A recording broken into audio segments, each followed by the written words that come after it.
All right, guys, we are doing something new here. I got you on the cell phone, aimed at my laptop on a tripod, and it's a new type of video I've never done before, but I think it's kind of cool. And what I was doing is I'm scouting for some spots for this coming year.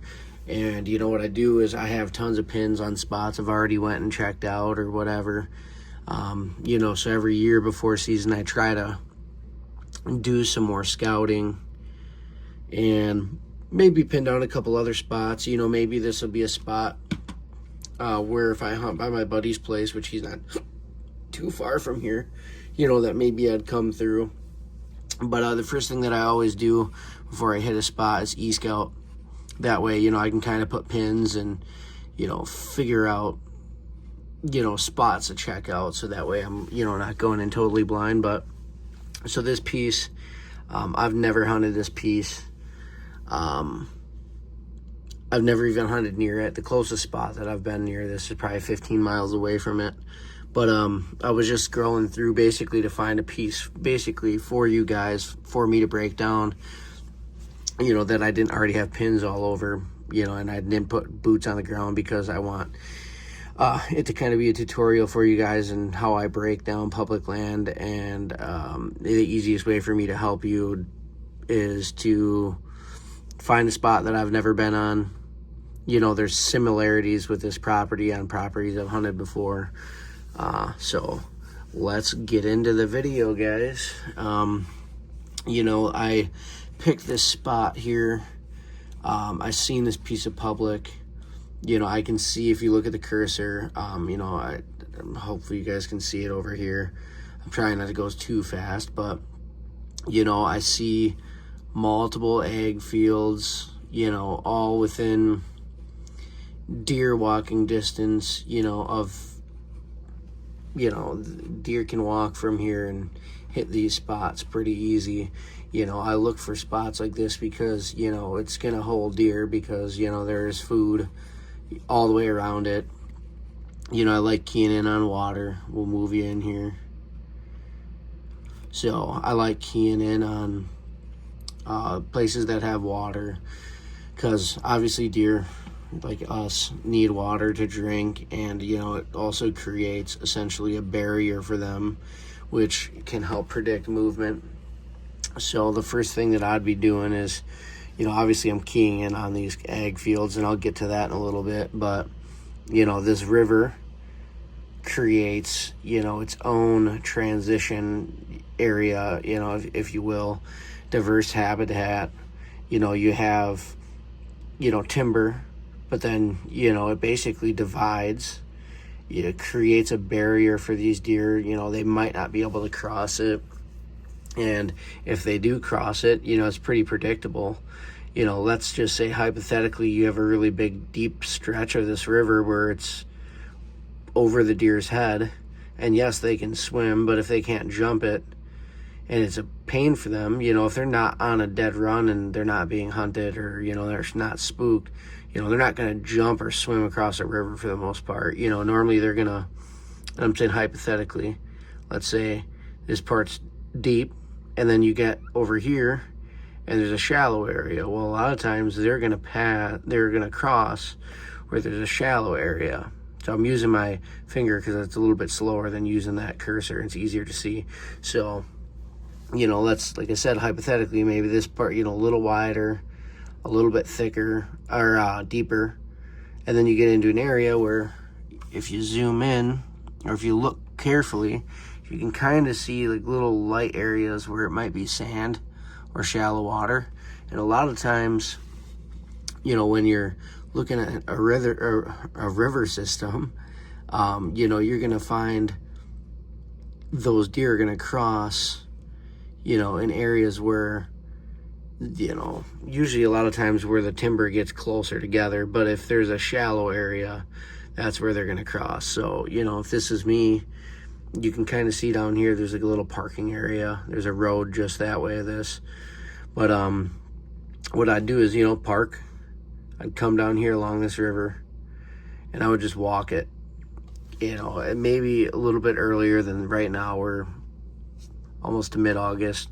So it'd be kind of putting a little pressure on them shortly before season, because we open, I think, the 13th of September. But anyways, you know, if you're in here in the summer, a couple months before season, I don't think you'd spook anything too bad.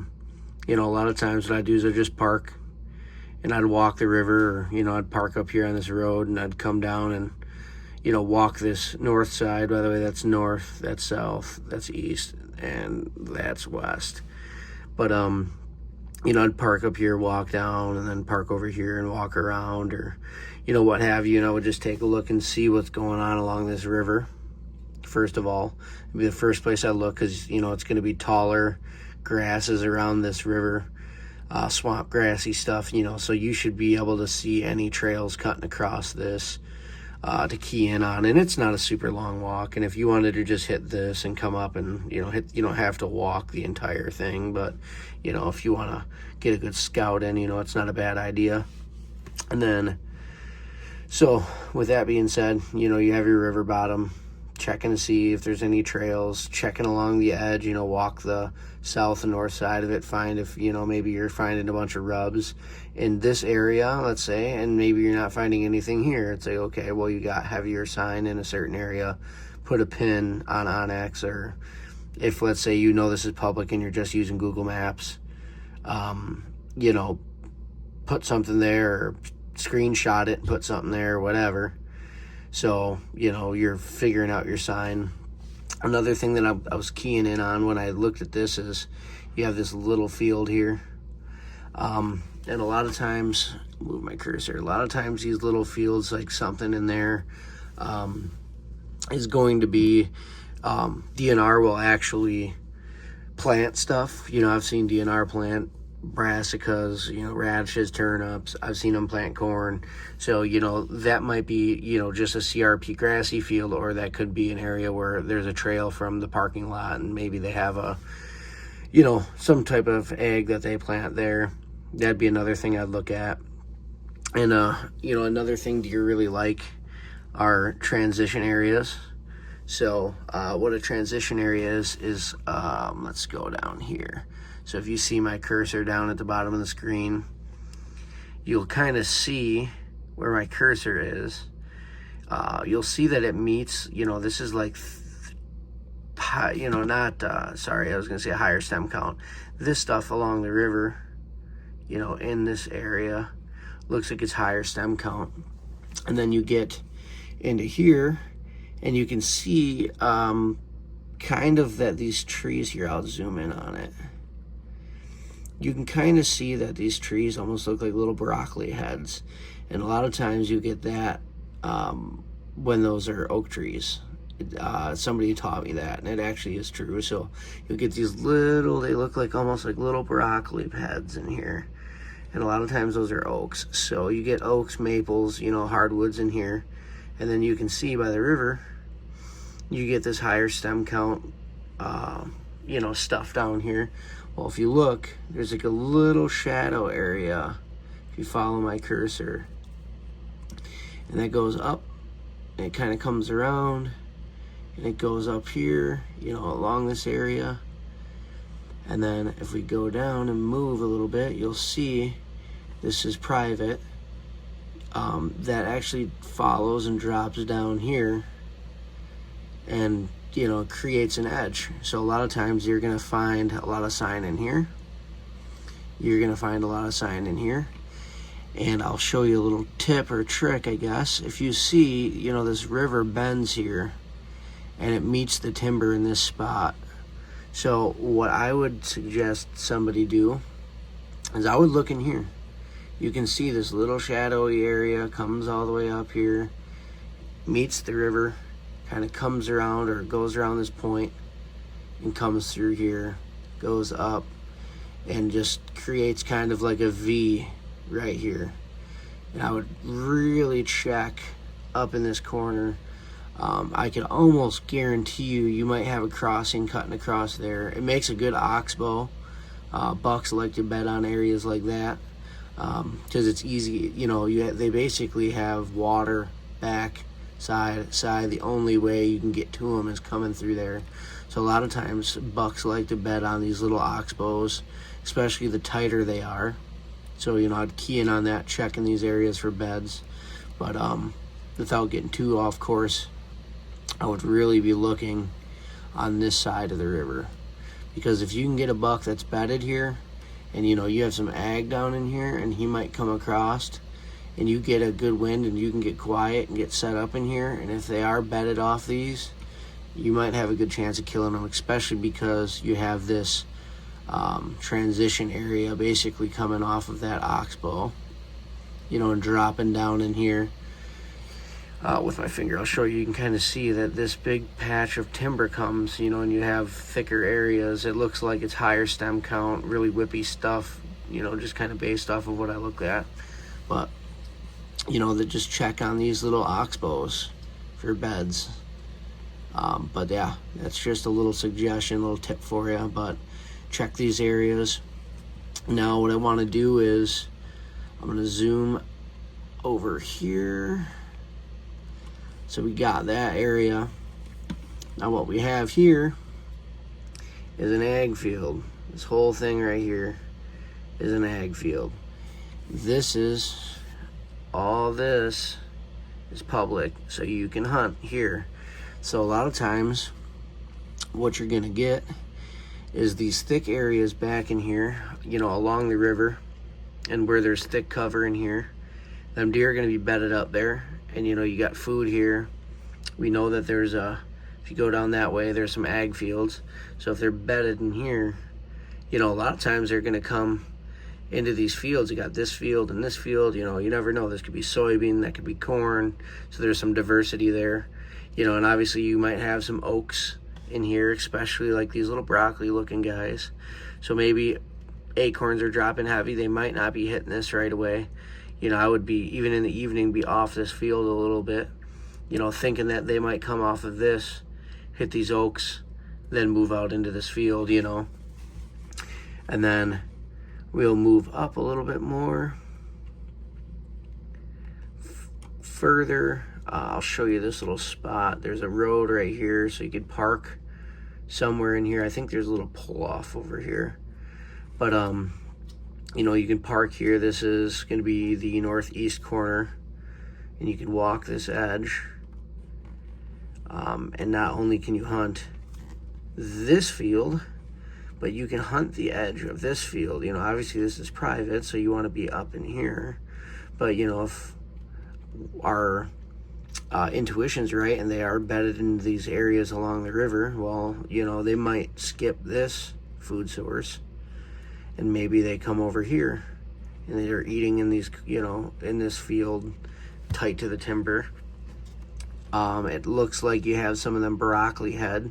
A lot of times, like I said, those are oaks. You got them in here. You can kind of see they look like little tops of broccoli. So, if they're bedded tight to this river, maybe, early season, you're going to come and you're going to hit an area like this and set up kind of between the field where you think they're bedding. And, they might come out of their beds, come into these hardwoods, eat on the oaks, and, fill their belly full of acorns, and then come down here and drop into these fields. So that's basically what I'm going to do, if I'm going to come and scout this. You have easy access. You got a road on this side up here, that goes up north. From this road you can hit, the north side of this river. You can still, park here, maybe cross this river at some point, get to the south side of it and, scout down in here, or you, park up here on this road and you walk in, and you scout this stuff from that, here, I'll use my finger, you scout from that way, come in and take a look at all this stuff. But this little piece of property looks pretty nice, I'm not gonna lie. These are just little suggestions I have for you guys. This is what I would do.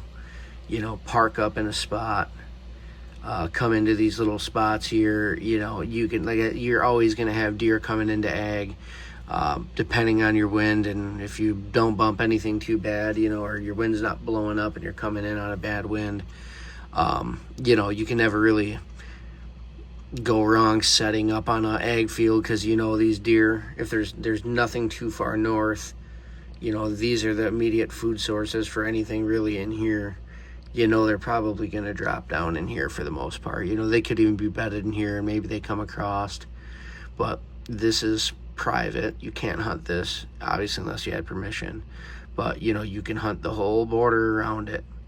You know, I'm not really big on crowding private land, but, you know, it's totally legal to set up in this stuff. And, you know, if you set up down in here and you shoot something in this field or whatever, or you're up here and you're not shooting the field, but you shoot in the field here and it runs, you know, you have public on both sides. You shoot something up here, even if it comes across the field, it's going to run in here.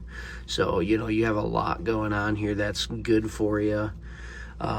You know, you have hardwoods, you have a river bottom, you know, you have some thicker stuff down here.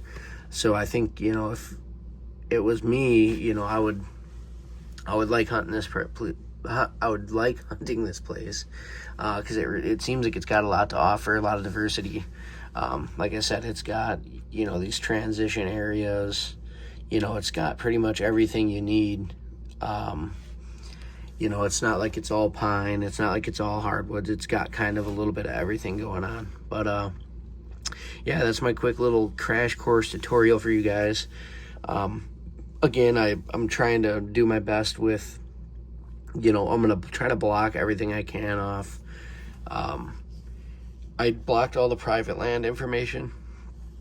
But, you know, if somebody really wants to figure out where this spot is, you know, unfortunately, if they want to, they're going to probably find it if they're good at what they're doing. Some of these guys can geolocate, you know, anything. But, you know, I'm just doing this stuff to help you guys, because some people don't know where to get started when it comes to, you know, scouting. You know, and this stuff will even help you on private land. You know, you might get a lease, and maybe you're not sure how to hunt it, but I've killed deer every single year for the last 5 years. I actually haven't killed anything on private land since 2019 is the last year I killed a deer on private. But I've killed deer every single year doing exactly what I just told you. I've killed does, I've killed a couple bucks. So I mean, you know, I'm not a huge buck killer, but I have success, and, you know, I have success doing everything that I showed you in here. So hopefully you guys enjoyed the video. It's a little different from what I normally do, but if this helps you out, you know, please like, comment, feel free to subscribe. So appreciate it, guys. Good night.